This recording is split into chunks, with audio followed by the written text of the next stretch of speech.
She served her country with honor, only to have guns pointed at her in her own driveway. Why? They didn't even give her a chance to open her mouth. Not a hello, not a can I help you? Just shouting, guns out. Commands barked like she wasn't even human. It all happened so fast, but also slow enough for her to remember every second of it. The sound of the tires crunching over her own driveway, the screech of walkie-talkies, the way the officers' hands gripped their weapons, not out of caution, but out of something colder. Danielle Rucker wasn't a stranger to intensity. She'd served 2 tours in Afghanistan, ran tactical units under fire, and trained with some of the best K-9 handlers in the country. But nothing ever prepared her for the kind of fear that comes not from being in a war zone, but from being a black woman in your own front yard. It was a late Sunday afternoon in Modesto, California. Sun just starting to drop behind the trees, long drive back from Sacramento.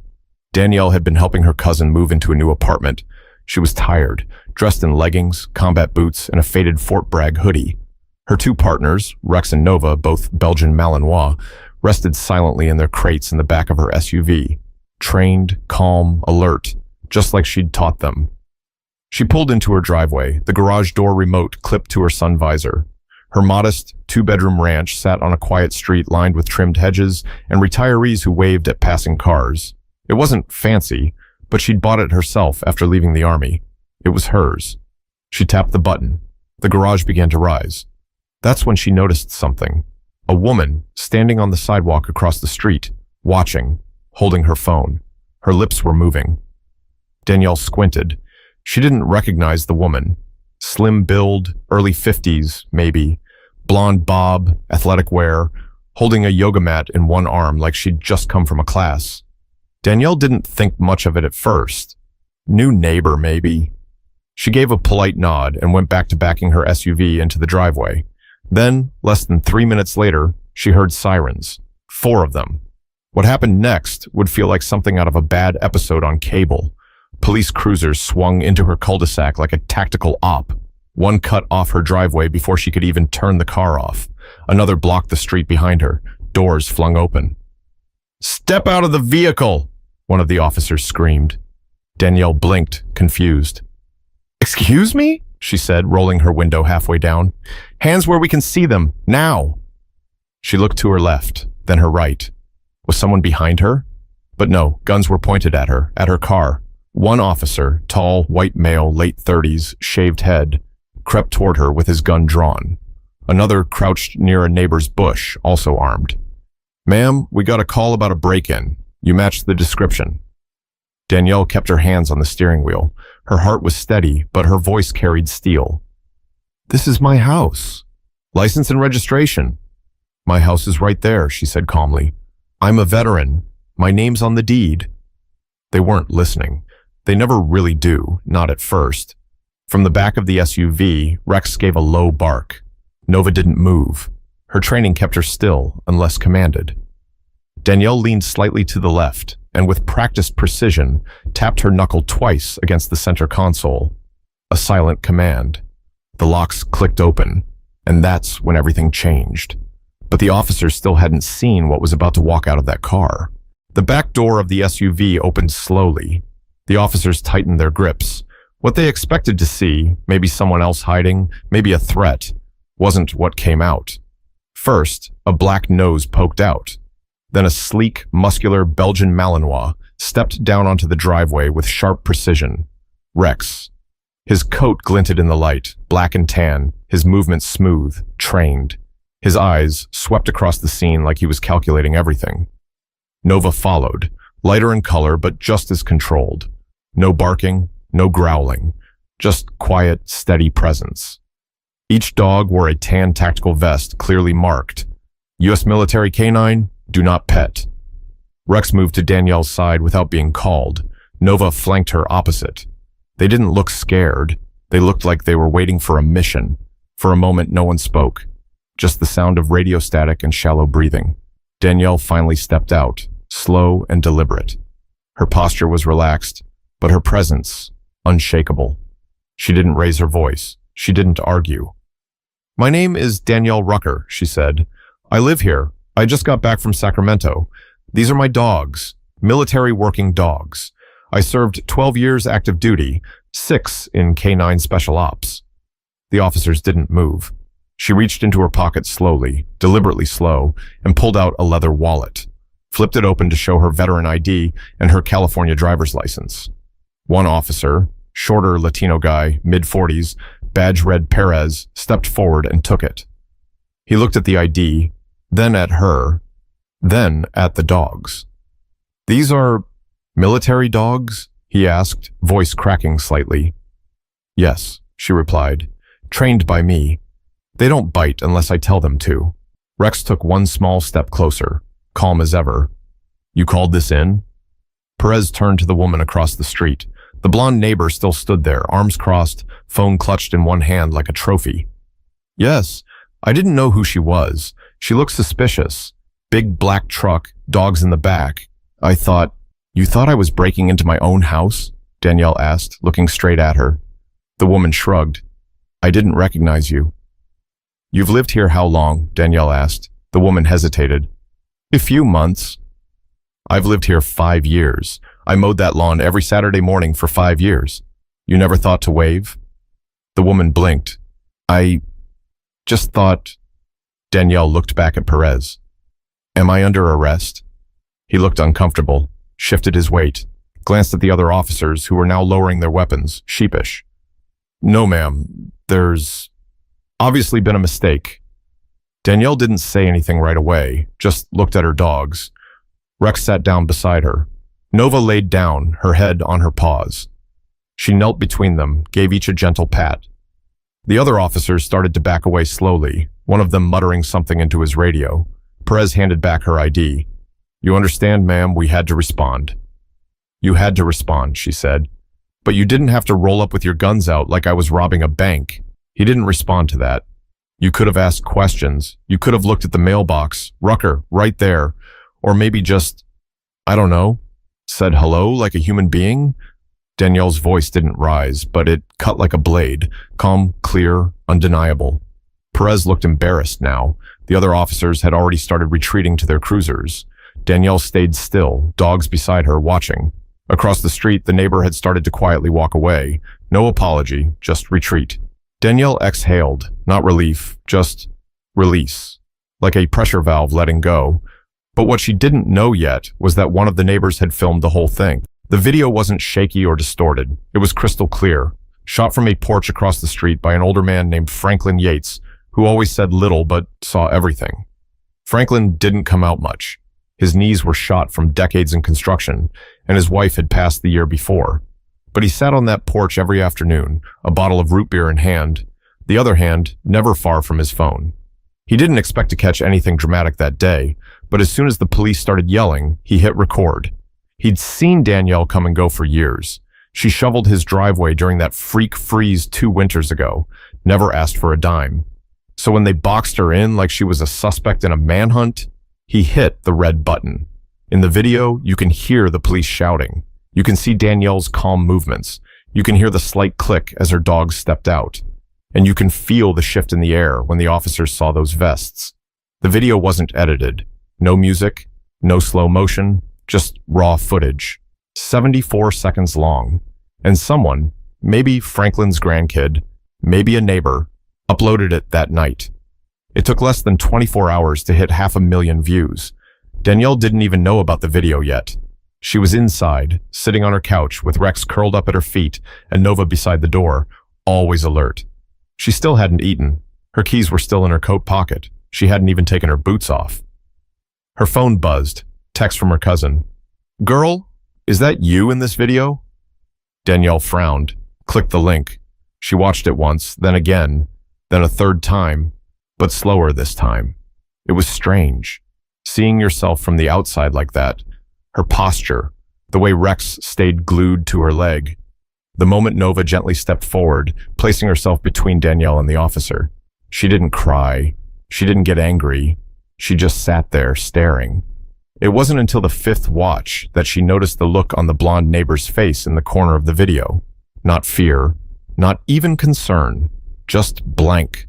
Like she wasn't watching a person, just an object. She leaned back on the couch, closed her eyes. It's not that this was the first time she'd been profiled. It wasn't. But this one cut deeper. Because it happened in the place where she was supposed to be safe. Her home, her driveway, surrounded by the very flags she served under. She thought about calling her cousin back, thought about explaining everything. But what was there to explain? Rex let out a soft sigh and nudged her leg. She looked down at him, then reached for her boots. She needed air. But outside, just half a block away, the story was already spreading. Franklin was getting calls from people he hadn't heard from in years. Some saying he was brave, some asking if he'd set it up, a few others, anonymous numbers, telling him to mind his own business. And the neighbor, the blonde one, her name turned out to be Kimberlyn Faulkner. She worked part-time at a wellness spa and posted inspirational quotes every morning. Her phone started blowing up too. Comments under the video weren't kind. Typical. She thought she was a hero. This is why people don't trust the cops. She really called the police because a black woman had a truck and 2 dogs? Others were worse, harsher, no filters. Someone even found her Facebook page and started posting screenshots. By Tuesday morning, there were news vans parked 2 streets away. Danielle opened her door and spotted them. "Lord," she whispered. Perez, the officer from the incident, had already submitted a report, and now his department was scrambling. They didn't expect the dogs, they didn't expect the video, and they definitely didn't expect the backlash. Internal Affairs opened a review. The police chief released a statement about procedural missteps and commitment to community safety. But no one came to Danielle directly. Not yet. But the silence from the department spoke louder than any public apology ever could. By Wednesday, Danielle's driveway had turned into a sort of checkpoint. Reporters in khakis and polos kept lingering near the curb. Every time she opened her front door, at least one mic got shoved her way. "Danielle, do you believe this was racially motivated? Were your dogs trained to protect you in situations like this? Do you plan to file a complaint against the officers involved?" She didn't answer. Not yet. She just walked Rex and Nova, kept to herself, and tried to act like things were normal, even though nothing was. That afternoon, the Modesto Tribune ran a headline that hit harder than she expected. Veteran homeowner confronted by police in her own driveway. Military canines may have prevented tragedy. It was true, and it was terrifying. She kept playing it over in her mind. The way the officers stood there, guns drawn, sweating, fingers hovering way too close to the trigger. How Rex and Nova had stood their ground like soldiers, unshaken, unmoved, calm. Most people didn't understand what those dogs could do. She'd trained them to disarm armed suspects, detect explosives, track fugitives across 8 miles of desert terrain. They could leap over 6-foot walls and sink their jaws into flesh with 400 pounds of pressure. But only if she said one word. One. But they didn't need it that day, because their presence alone said more than she ever could. After the video went viral, messages flooded her inbox, hundreds of them. From veterans, from dog handlers, from parents, from strangers she'd never met, but who saw themselves in her face, in her posture, in that stillness she carried when they shouted at her like she was a threat. And then one message stood out. It was from a former Marine named Tanya Levins, now a K-9 trainer in San Diego. She wrote, "Your control in that moment was incredible. Most people would have panicked. Those dogs didn't just protect you physically. They told the world exactly who you are. You didn't raise your voice, but they heard you anyway." Danielle read it 3 times. The truth was, she had been scared. Not shaking, not crying, but scared in that deep, buried way. The kind of fear you carry in silence because showing it means letting someone else win. Later that evening, someone finally did knock on her door. It wasn't the police. It was Kimberlyn Faulkner. She wore a blue button-up shirt, slacks, and nervousness like perfume. "I wanted to apologize," she said, before Danielle even said a word. "I didn't know who you were. I didn't mean for it to go that far." Danielle didn't invite her in. She stood in the doorway with Rex at her heel and Nova watching from inside. Silent, present. "You didn't know who I was?" Danielle asked. "But you still called 911 and said I was breaking into a house." Kimberlyn hesitated. "It looks suspicious." "What looks suspicious?" Danielle tilted her head. "The truck, the dogs, or me?" Kimberlyn fumbled. I just didn't recognize the car. I've had that car since I moved in. I don't look at cars. Exactly. A long pause. I'm sorry, Kimberlyn said again, quieter. Danielle nodded once. Not acceptance, not forgiveness, just acknowledgement. I hope you tell your friends that, she said. I will. And I hope next time you pause before you reach for your phone like it's a weapon. Kimberlyn didn't answer, just nodded and walked away. Danielle closed the door behind her, and for the first time in days, she sat down at her dining table and let herself breathe. Not because it was over, but because she was ready. But across town, things were just getting started, because now the mayor wanted a meeting. The next morning, she met with the mayor, not because she asked to, because he had to. Mayor Douglas Rayburn, mid-50s, clean-shaven, always talking like he was one sentence away from a campaign ad, requested the meeting to listen and learn. He brought a PR assistant with a legal pad and a small recorder just in case. Danielle didn't bother dressing up. She wore what she always wore. Cargo pants, boots, the same faded hoodie. Rex and Nova stayed close, seated behind her as the mayor spoke. We deeply regret what happened to you, Miss Rucker, he began, hands folded on the table between them. It's unfortunate. What you experienced doesn't reflect the values of Modesto. She watched him closely, didn't nod, didn't smile. You say it doesn't reflect the values, she said, calm as ever. But it happened, right in front of my own garage. And if my dogs hadn't been there, I'm not sure I'd be here either. The assistant shifted awkwardly. The mayor cleared his throat. We're reviewing protocols. There'll be retraining. Officer Perez will be part of the internal review. And the neighbor, the one who called, she's issued a written apology. Danielle cut him off.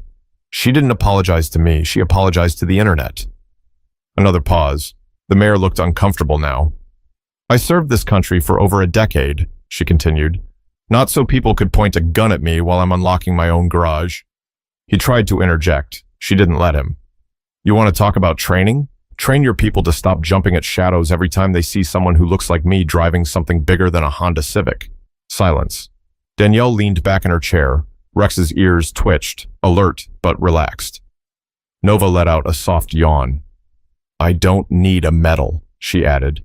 I don't need a banner on Main Street. I need to know I can pull into my driveway without worrying someone's going to assume I'm a threat before they even know my name. Mayor Rayburn nodded slowly. You have every right to feel that way. I know, she said.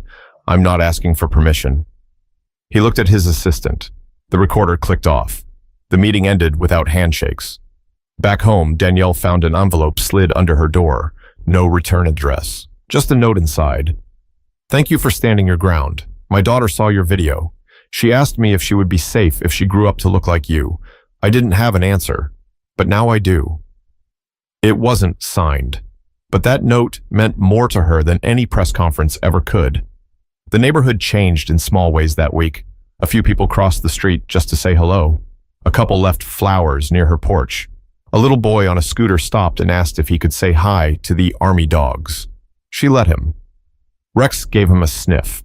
Nova just stared, unbothered, queen-like as always. But not everything shifted for the better. 2 officers from the incident were quietly moved to desk duty.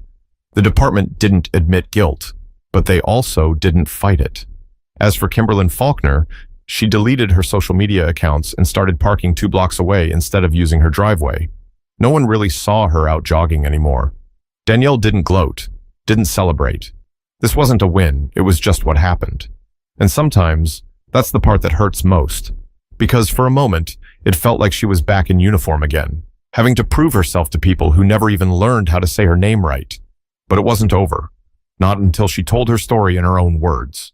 The first email came from a local podcast host, then a journalist from the Sacramento Sentinel, then a producer from Good Morning Fresno, then a national outlet. They all wanted to hear from the woman with the dogs. Some wanted it live. Some wanted to fly her out.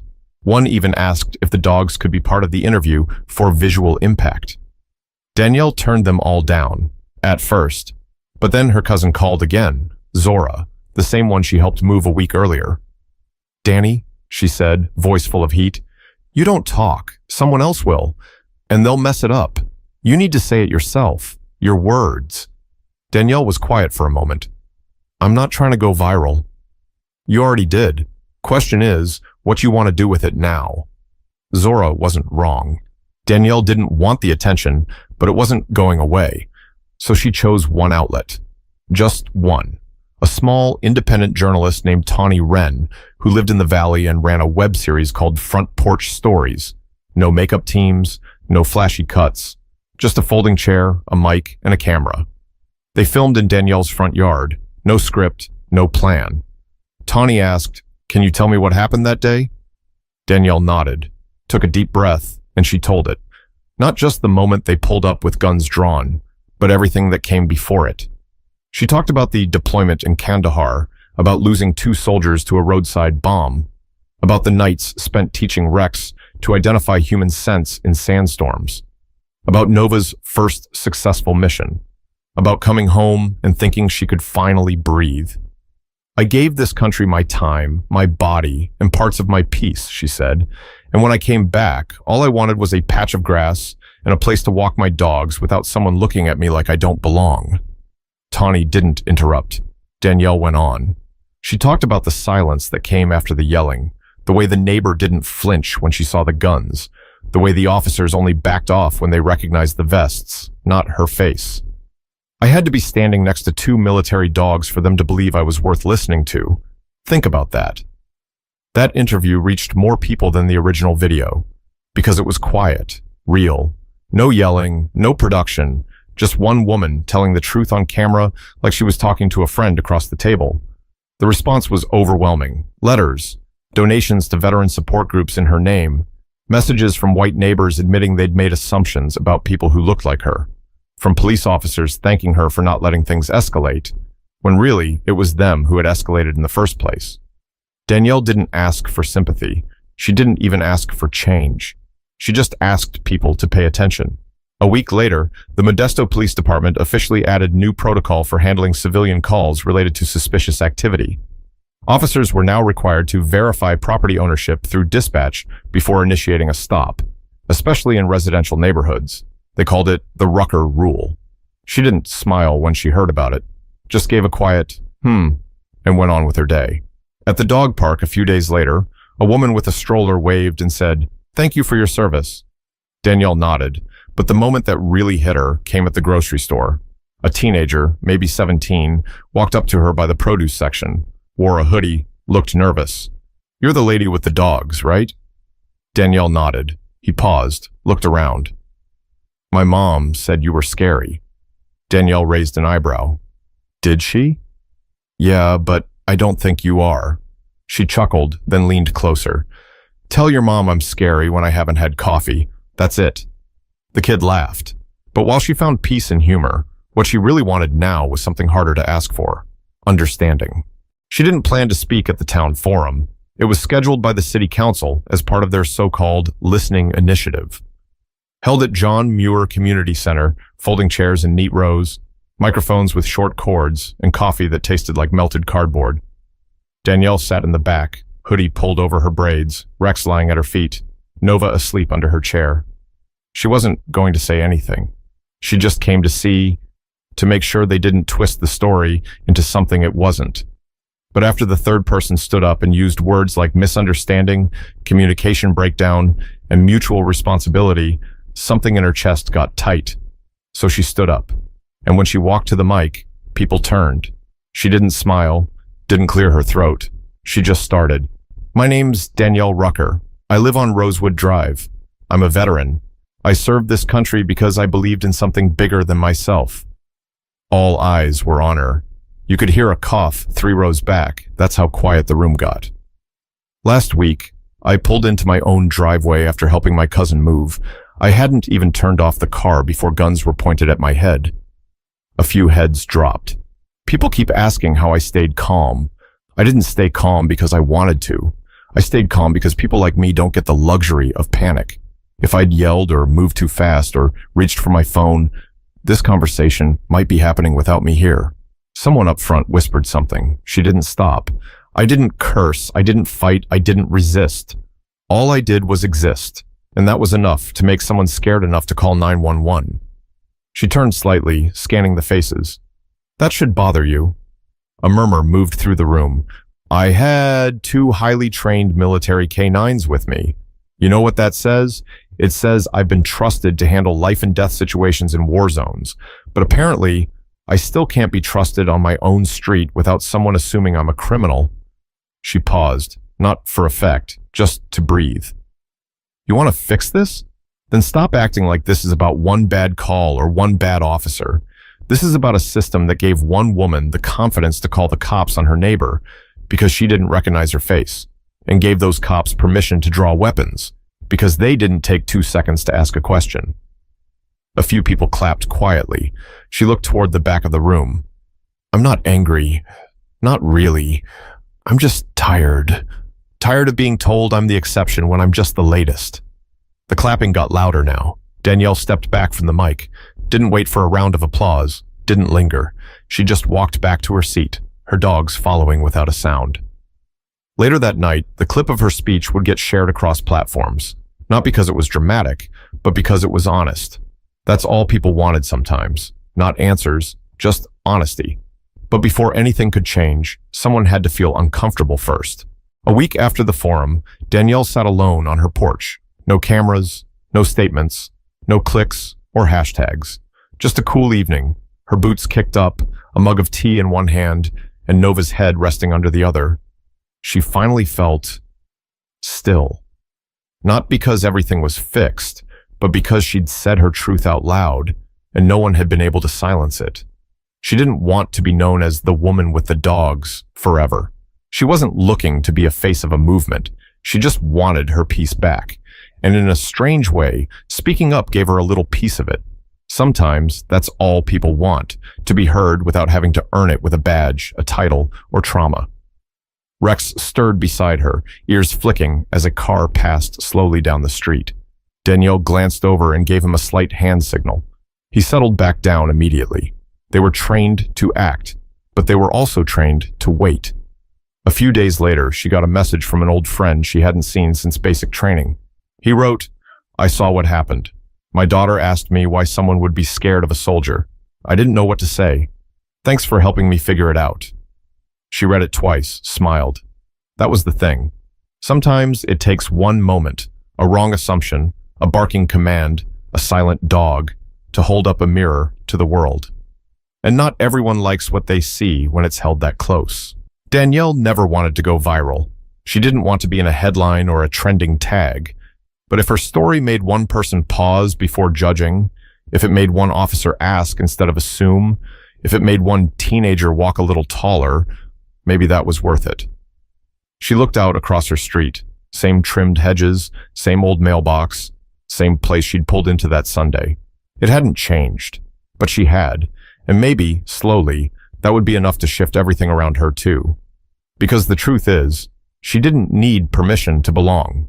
She never did. She just needed the world to stop pretending like she was the problem in a place she'd earned 10 times over. If you've listened this far, remember this. Your story matters. Your face, your voice, your presence, they all matter. But sometimes the world doesn't recognize that until you force it to look. So if you ever find yourself in a moment where you're being silenced, overlooked, or misunderstood, stand firm, speak clear, and don't ever let fear decide the ending. And when the world finally pauses to listen, make sure they hear you.